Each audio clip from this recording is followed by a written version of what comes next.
Zazie et Amel Bent se commencent à bien se connaître. Quand elles ne s'affrontent pas dans The Voice à travers leur talent, elles chantent pour la bonne cause dans la troupe des Enfoirés. Zazie dévoile l'étonnant rôle de sa consoeur.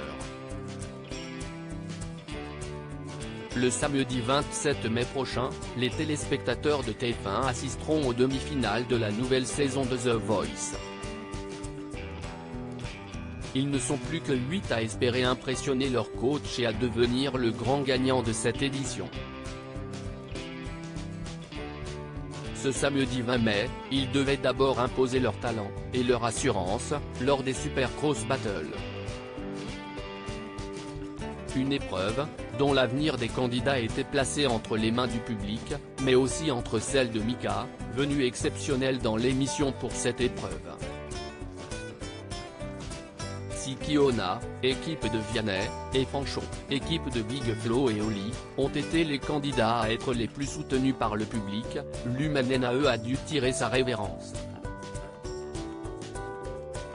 Cette année marque aussi le grand retour de Zazie, après 5 ans d'absence, et elle retrouve à côté de son fauteuil rouge sa grande amie Amel Bent.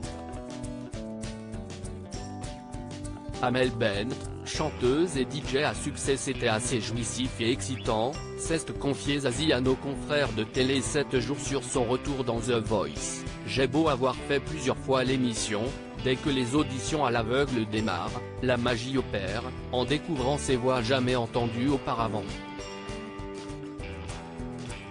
Et puis, j'ai d'autres co-coachs. Je connais bien Amel Bent, qui est notre DJ d'After Show au Resto du Cœur. Elle mixe très bien. Chaque année, le duo de femmes se retrouve parmi la troupe des Enfoirés pour se mobiliser pour l'association créée par le comédien Coluche. Amel Bent a intégré la troupe en 2006, après son succès dans La Nouvelle Star, tandis que Zazie chante sur scène pour la bonne cause depuis 1997. Mais Amel Bent n'est pas la seule artiste des Enfoirés que l'interprète de Rue de la Paix retrouve dans les fauteuils rouges. Zazie, toujours autant bouleversée par son rôle de coach dans The Voice. J'avais déjà croisé Vianney aux Enfoirés, mais je connaissais peu Big Flo et Oli. J'ai senti qu'on allait bien se marrer, avec ces générations différentes. Et j'avais raison. Il y a eu pas mal de moqueries entre nous, mais toujours avec bienveillance, a expliqué Zazie. Comme pour les années précédentes, la chanteuse espère que l'un de ses talents remporte la finale de The Voice, mais la coach doit aussi se soumettre au choix du public. Ça peut paraître plus facile pour nous, mais on se surprend à avoir des réactions enfantines, du genre « si est-ce pas juste ?»